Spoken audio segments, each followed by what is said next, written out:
Joining us now, Leena Menghaney. She's with MSF Access, Médecins Sans Frontières.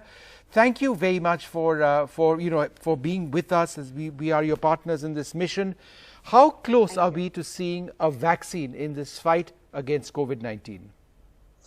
Yeah, I think this is on everyone's top of their mind that, the vaccine is going to be coming along and, we're going to get ourselves out of this economic and social isolation with the vaccine. But I would like to also emphasize that as MSF, we give equal importance to therapeutics, the medicines that are needed today, as much as to the vaccine. So I think we have to learn to live with COVID firstly.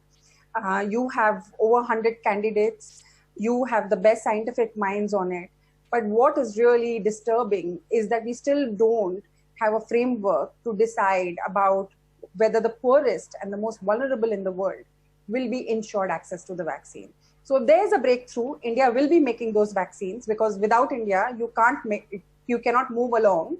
But what is not in place is a very good framework that the poorest and the most vulnerable should be getting the vaccine. Leena ji, what is being done to make sure that everyone is able to access a vaccine when it is created?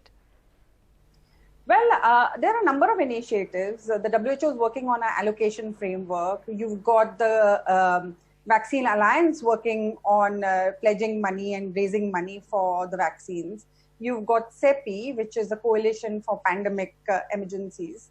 You've got lots of good minds and a lot of good institutions working together to do something about creating access to vaccines.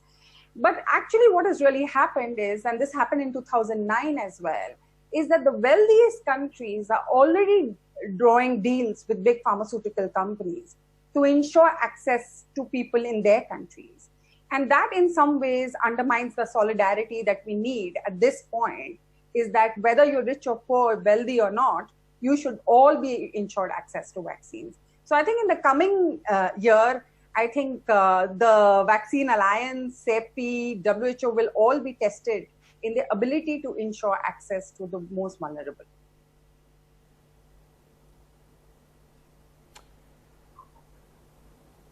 Okay, Leena Menghaney, thank you very much indeed for joining us.